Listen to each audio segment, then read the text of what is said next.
Welcome, Randi and Kirstine. Thank you so much for accepting our invitation to participate in this debate, the Activist Museum Going Deeper.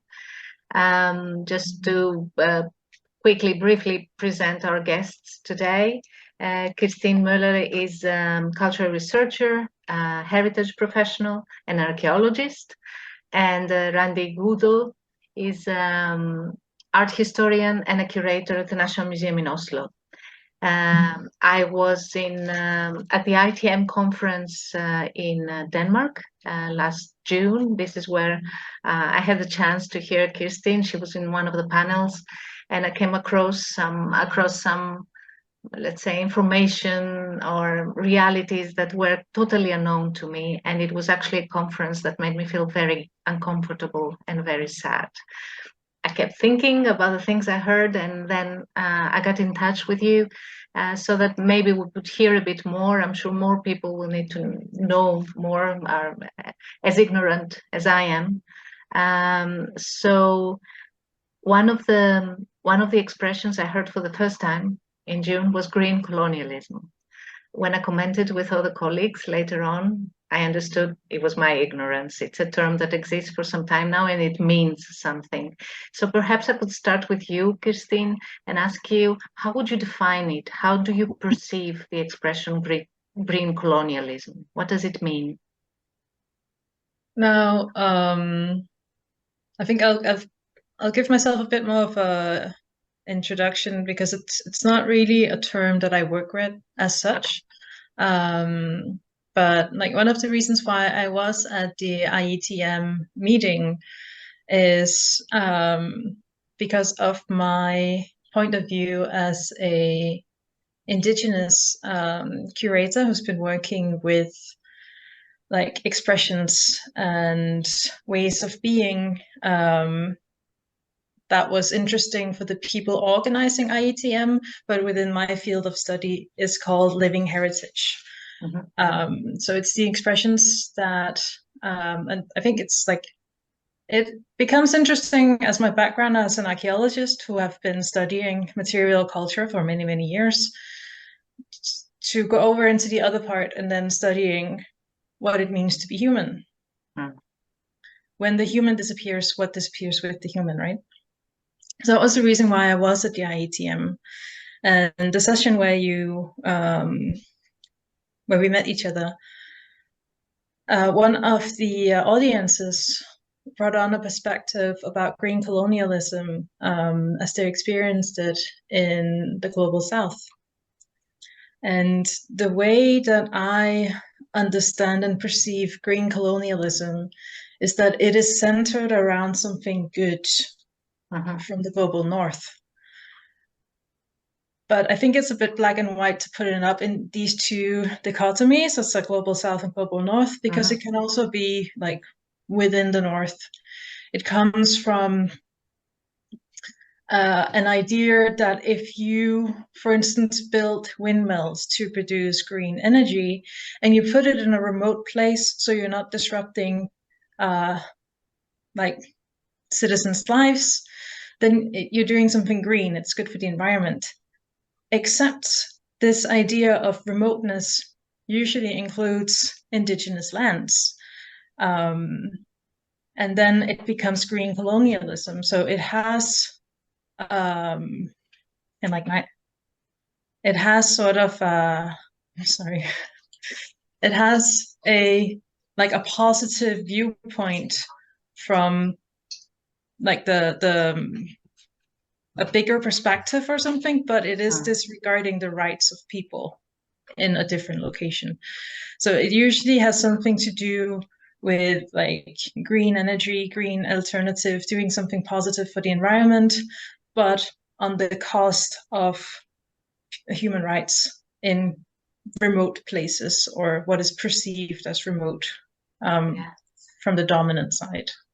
And perhaps also what stayed with me from that conversation back in June was that it's not only human rights, people's lives, it's lives that have always been sustainable, ways of life that have been sustainable all along, and that we're not trying to learn from them, we're trying to impose something different, destroying that way of life. Am I more or less? Yeah. Yeah. Okay. Randi, were you familiar with the term? Had you come across it before? What does it mean to you? Yeah, I must admit that I wasn't familiar with the term either, or not in depth as such. But of course it makes sense what Kirstine says, and yeah, I've been thinking a bit about it the last few days, because we are in October, 11th of October, protests and demonstrations against windmills will start again in Oslo, in front of the parliament. And this is, of course, what Kirstine mentioned, this this greenness on one side, but also when you place installations on the lands of the indigenous, which of course has happened here in Norway, and where the court, Supreme Court, actually judged it as a violation towards human rights. So this is the protest about, the activism about. Yeah. So I feel it might be also, it's maybe double-sided. It could be a continuation of colonialism and the effects of industrialization and exploitation of natural resources, but and that they might also have severe consequences for in this case, indigenous people's land. Is this an issue for a small group of people, the people who are planning to protest? Is it a small group of people, or society at large in the different countries in the Arctic, the North, are aware of the violation of the rights of indigenous populations? Is it an issue in the society or not? I mean, is it an issue? I mean, do people know about it? Yes, they do now, I guess, because this demonstration has gotten a lot of attention, of course, and but the government has not been doing what they promised, so it will continue. So now we're into they say 709 days since the judgment from the report. Yeah. So it's still going on, and so this gives reasons for still protesting and activism, and of course there's a lot of debate about this, and but I think it's not a small group of people. This is not only the Sami, but this is the younger generation now that is protesting.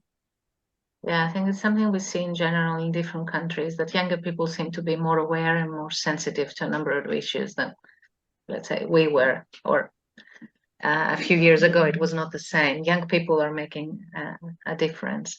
And is it because it's not only the question of the rights of indigenous populations are not something recent. It didn't come up recently. It has a long history. Is it an uncomfortable issue in your countries, accepting that formally, as a state, as a nation, not everybody has been treated with equity, with respect? I think it is uncomfortable for a lot of people. And I think some of it has to do with a difficulty to talk about it without judgment. So it's like, in my own experience with sort of the Denmark-Greenland relationship and colonialism and understanding colonialism and what happened like within the past 70 years, is that there is a lot of Danes who are very uncomfortable talking about it because they think they have to feel guilt. But that's not the thing. Like, we're not interested in people feeling guilty about the past. We just want to be able to talk about it and how it has affected like how society is shaped today and how we can move past it together, right? But as long as one party thinks they have to feel guilty, they're not interested in an open dialogue because you become defensive. But it is uncomfortable, and I think people need to learn to sit in the uncomfortableness of a situation and just soak it in, because otherwise we'll be stuck in the ways that it always was, right? And I think that's one of the spaces where museums, they have a lot of things that they can do to help with the uncomfortableness of the situations, because they have the spaces to highlight different aspects of history, different aspects of modern day society, and sort of contextualize it in a way that removes the guilt, but furthers the understanding of like the human experience in history. That was exactly my next question. How do you see the role of museums and culture in general into these discussions that they bring discomfort for a number of reasons? And I like that you said to remove the guilt and to promote understanding. Is that what you said? Yeah, basically, yeah. Yeah, sorry, I didn't catch the exact words, but yes, how do you see the role of museums? Randi is actually working in a museum, a national museum, and Kirstine has also already worked in museums. Do you think they're actually assuming a responsibility into this discussion that must take place?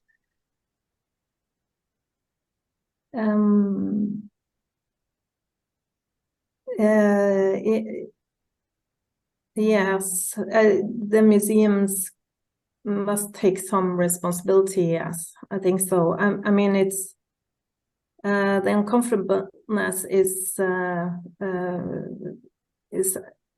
I totally understand this, and well, from the National Museum in Oslo, which is a merger of former 5 art institutions. We have now lived together in 20 years, actually, but we just opened this new museum and moved in together, so to speak.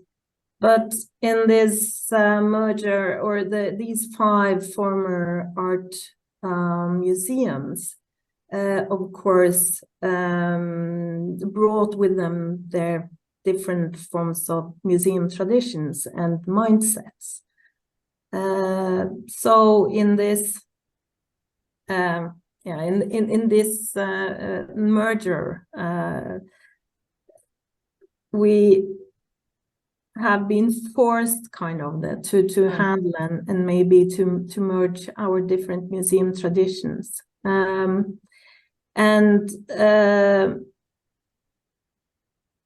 When it comes to all these different views, when it comes to I can turn it to the content of the collections and the work with the collections, and how do we work with them? What's the content? How do we display this? What is represented? Whose stories do we tell? And so on. We are, of course, aware of the mechanisms that of exclusion. And so we started discussions that we might not, I don't think that we had before. And how did you do that? Because we were discussing discomfort among the public, members of the public, citizens, but museum professionals are citizens too. They come from that same society. So there's discomfort in the museum as well. So Yes. how are you structuring these discussions now? And what is the aim? To convince everybody, or? No, yes, this is a hard thing. I think it's important to just start the conversations, but also be aware of our practices and how we work with the collection and how we work with exhibitions and artists, and that we are aware of all these mechanisms that overlook and exclude. It could be female artists, but also, of course, indigenous artists and other minorities. And of course, we have started to map the collection. And of course, there are lacking a lot. So how do we work with this further?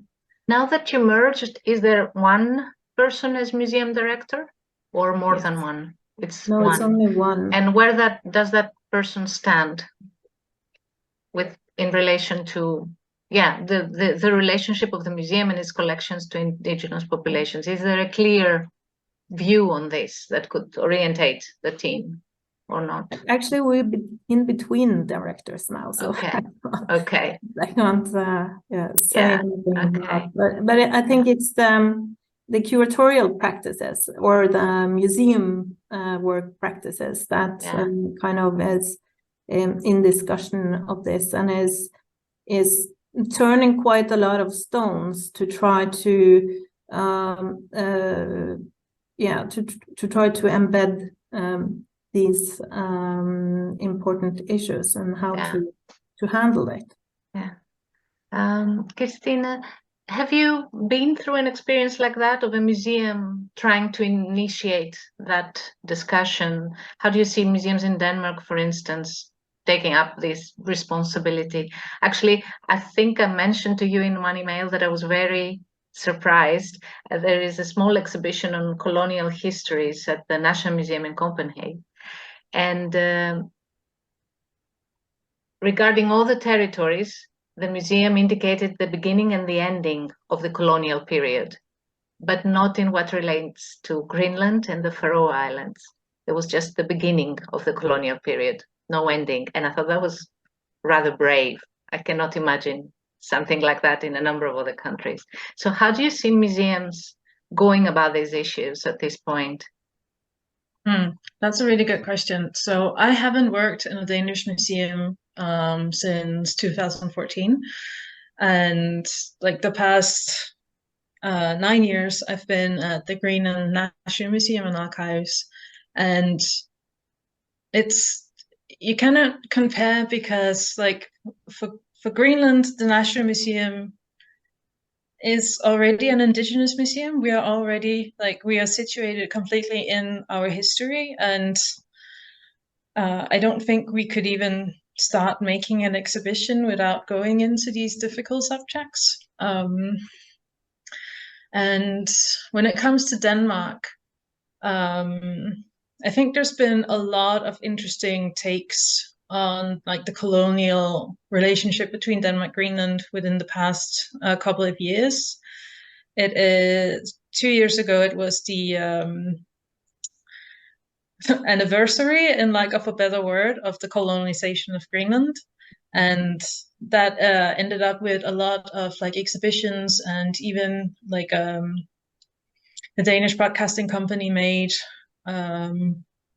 a documentary about these 300 years of history together to sort of highlight the relationships that have always been unequal between Denmark and Greenland.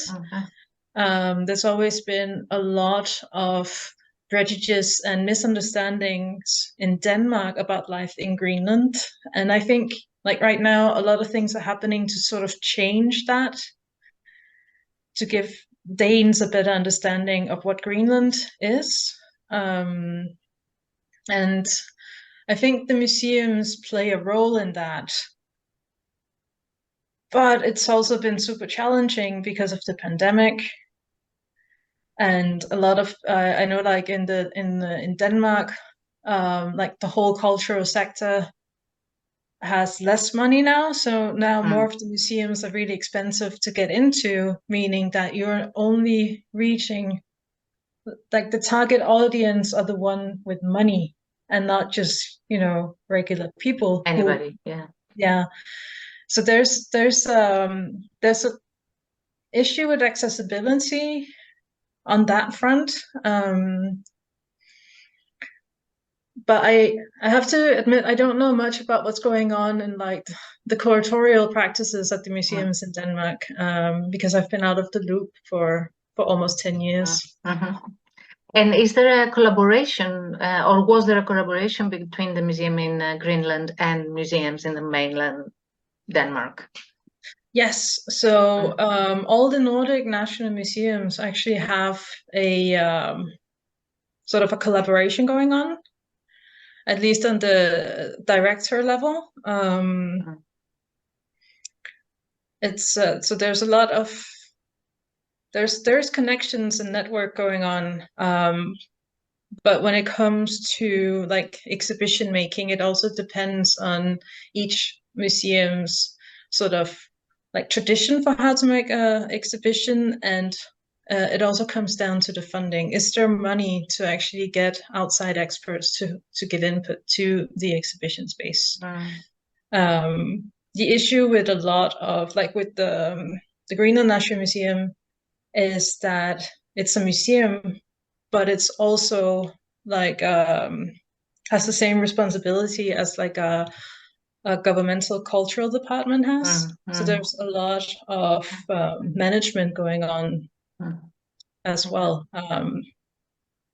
You brought up an interesting issue, which is access and the price of tickets, entrance tickets, etc. I saw Randi nodding when you were talking about it.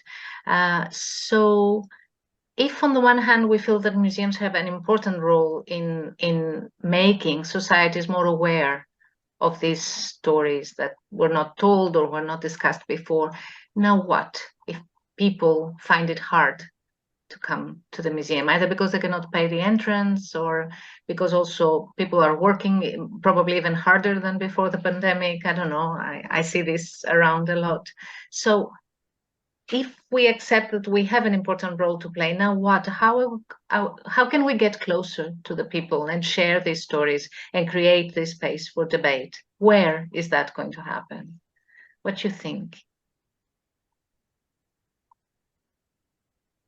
That is, I think it's an interesting challenge for a lot of museums. I think a lot of the ways that you sort of can reach an audience would be through social media. But that also requires a lot of work to turn these really difficult, challenging subjects into something that can last like a TikTok video. Yeah. So it will require more from the museums than, like, the expertise that's already in the museum. So you need someone who can actually do all of that. But that's also salaries, right? So I think, like, most of the issues with museums today is actually the economic aspect of doing all of these outreach. Yeah. That's not necessarily in the museum building itself. Yeah. Randi, does your museum develop any activities, any kind of encounters off-site? Outside the museum? Yeah.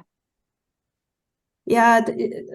What do you mean outside the museum? I mean, if we accept that in most countries, probably there are people who are unable to pay the entrance ticket to come in.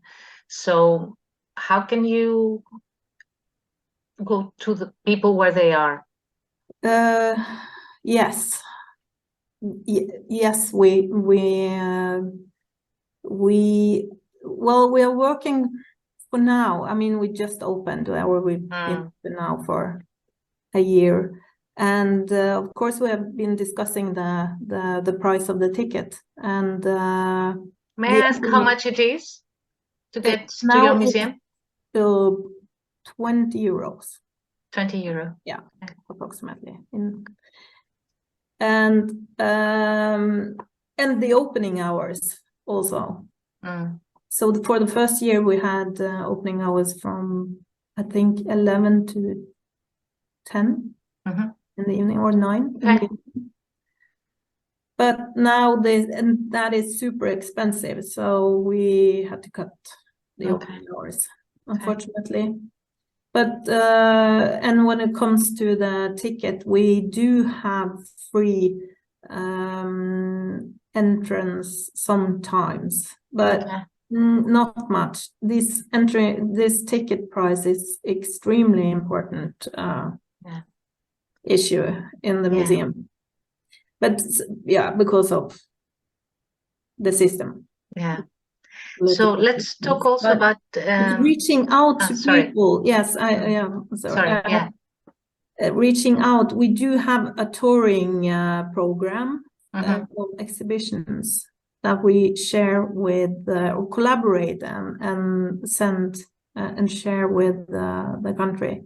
This is one of the former institutions that is merged into the museum, so we still have that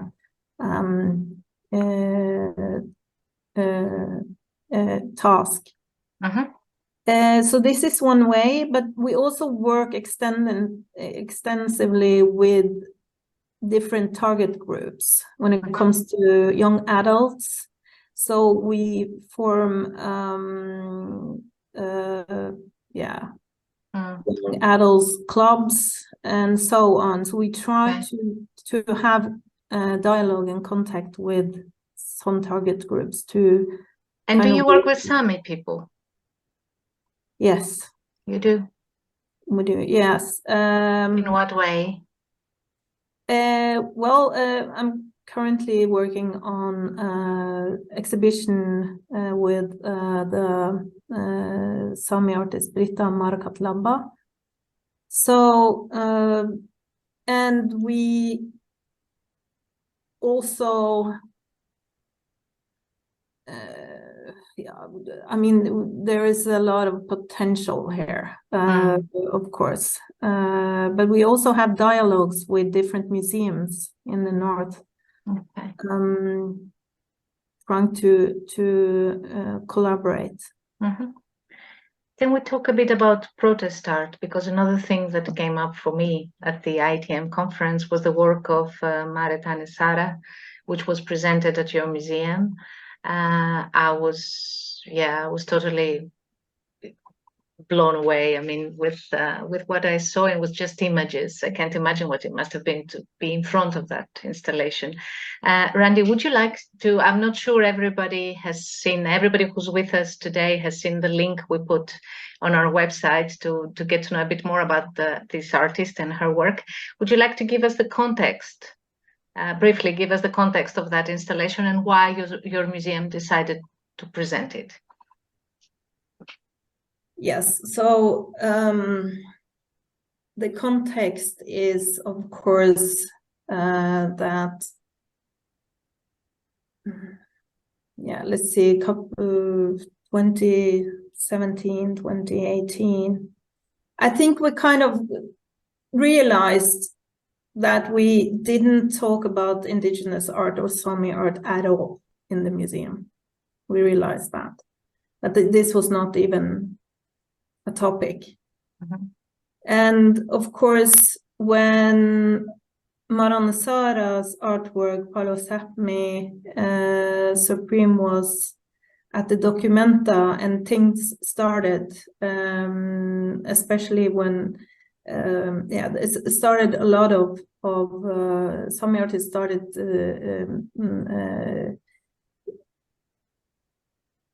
it was the Documenta exhibition, I guess, and so the visibility of Sami artists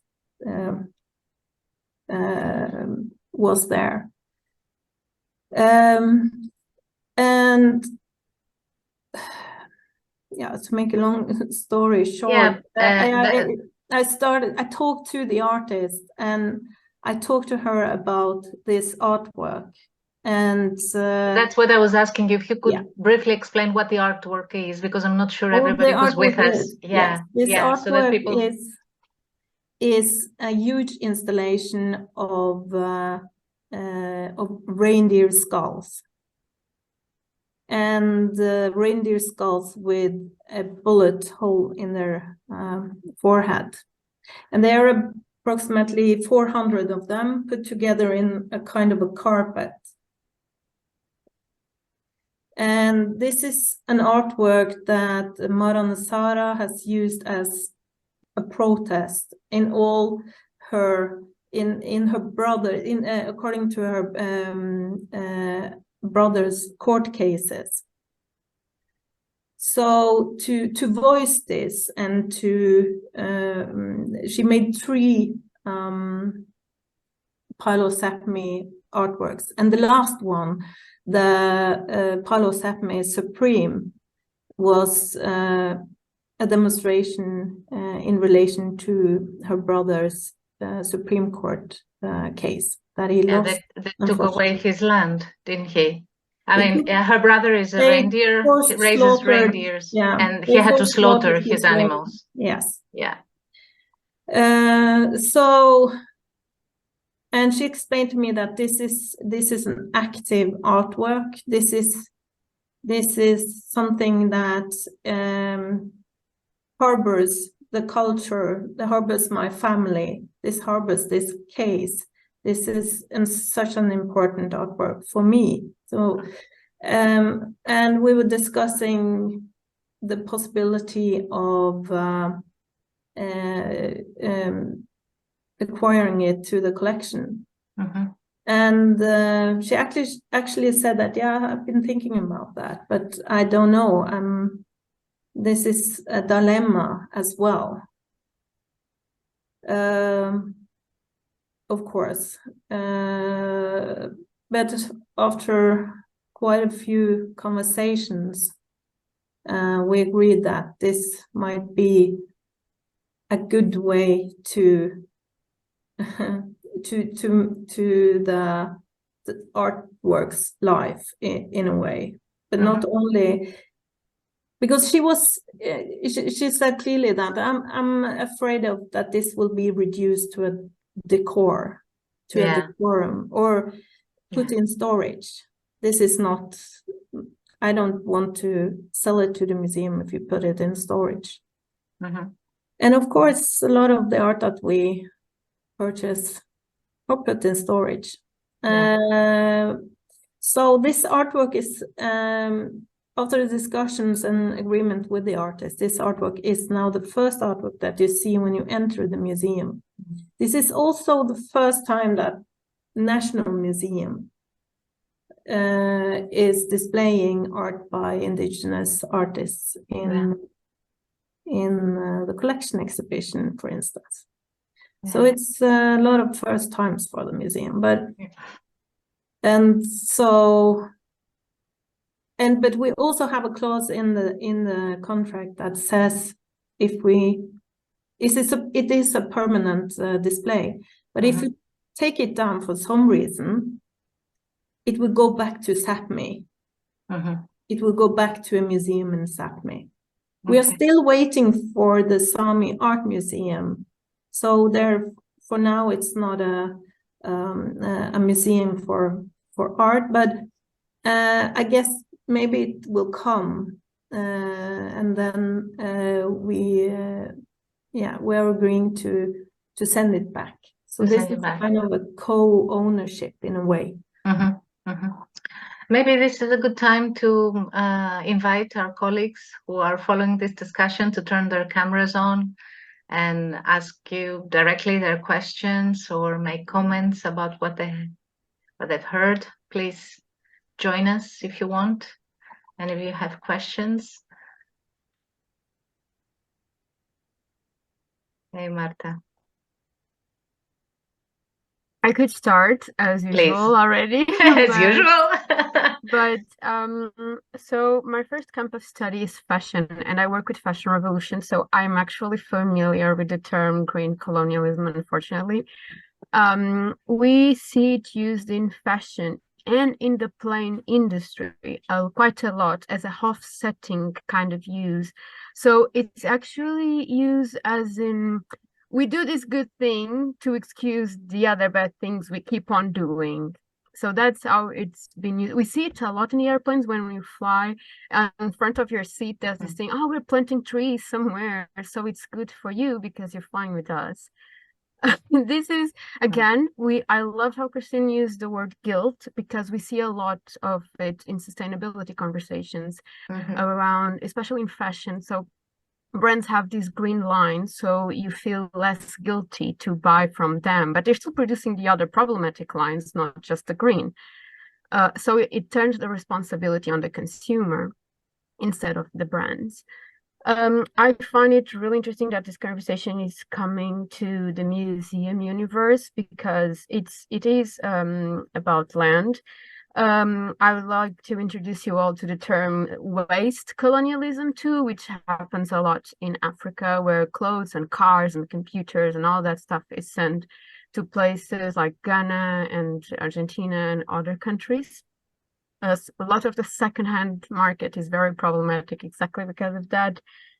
But I do love that the conversation is growing around these topics. They're streaming outside of the sustainable universe, which is kind of good. Other than that, I would love to say that, yes, we do need to start having more uncomfortable conversations. And this is just in topic, but I'm reading your book, Maria, so it's exactly what I'm reading about, the uncomfortable conversation we need to have. But there's one thing I disagree, and I would like for us to reflect more on that, is that social media use. Because the new generations, the ones on social media, are already having this conversation. So we need the older generation. So I'm a very analogical young person. So I like to think of outside of social media places. So cafe conversations or music shows with a debate at the end. I don't know. Anything that happens in person for me has double the value, and in places where we can reach whoever isn't on social media, because we tend to forget that not everyone has a smartphone, not everyone has access to the internet, right? So, and social media, it's a platform that's for institutions that need to save money. You're investing on something that is out of your control. Instagram algorithms, Facebook algorithms, they change all the time, and to invest work hours into that, I don't think it's actually worth. It's much harder to see results from that, from, I don't know, a 10-person debate or whatever we end up doing. But I do think it's more fruitful to think outside of social media. Thank you, Marta. Yes, and then let me check with Olga. Olga, would you like to intervene as well? Can I comment on that before we move on, please? Sure. Marta, so thank you so much for your comment and your question. While I agree, it also depends on where you are. So I don't know if you're familiar with Greenland. We are a very big Arctic island. We do not have any roads connecting us. If you want to visit the next town, you have to sail or fly, meaning that if we stream what happens, like, it can be a talk, it can be an exhibition, anything. If we stream that live on Facebook, we can reach people in the different towns, and we will easily have maybe 20,000 people looking in Facebook alone. There's only 56,000 people living in Greenland, meaning we're reaching out to people on the coast. So depending on where you are, social media is actually really important to reach more than just young people. It's also where you reach all the elders. So it definitely depends on like where you are situated. But I agree. And when it comes to like waste colonialism, I will recommend reading a book by Max Liberman called Pollution is Colonialism. It is an amazing book. Thank you. That's great.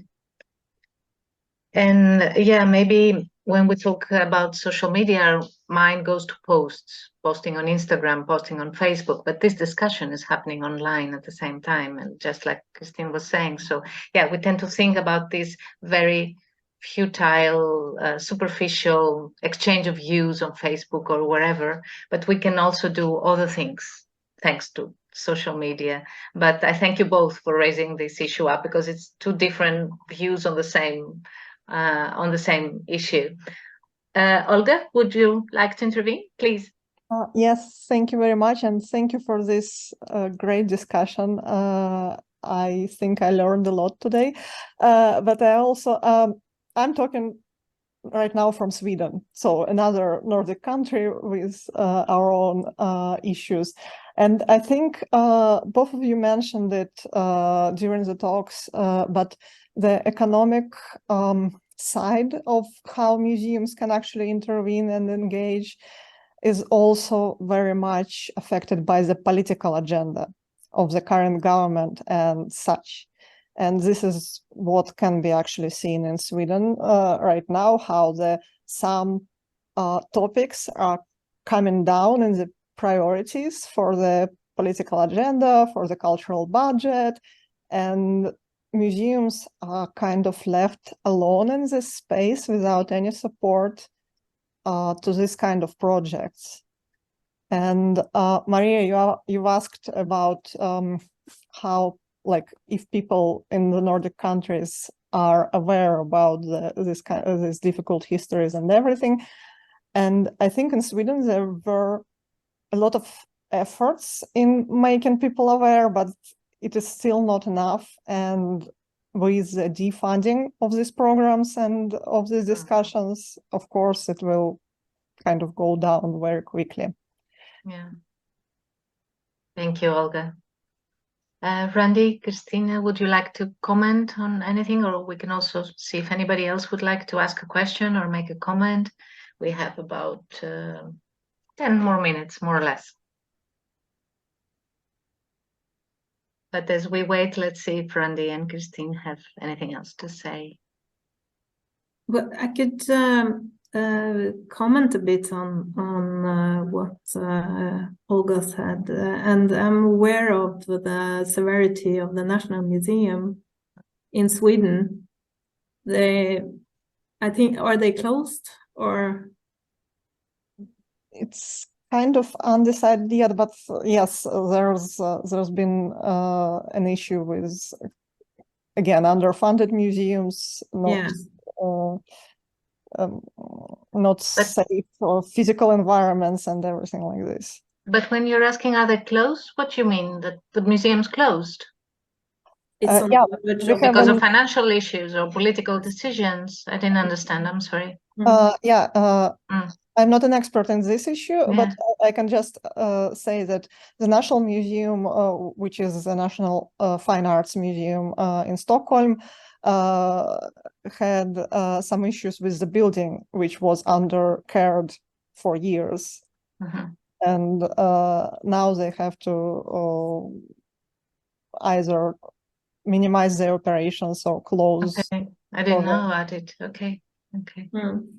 And and of course I'm representing a brand new museum but of course 52,000 square meters of museum, brand new, but we are also under political pressure to try to find private funding for our activities, because most of our budget goes to salaries and rent and not to the arts and the work with the arts. That's left very small amount in the budget for that. It seems crazy, but I mean, doesn't make sense, does it? Yeah. Yeah. So let's see what happens in the years to come. I think that we probably will have to struggle a bit as well. And how do we prioritize when the private money comes in? Yeah, good luck with that. I don't know if anybody else would like to join, ask a question, or make a comment. Otherwise, if not, I would invite anybody who wants to turn their cameras on now, and we can all say goodbye to Randi and Kirstine and thank them again for accepting this conversation, and we hope we can keep in touch. It's nice to see your faces. It's nice to know you're there. Thank you so much for joining us. Thank you. Yeah. Thank you. Until next time. Bye-bye. Bye. Bye. Thank you all. Bye. Thank you for tonight. Thank you.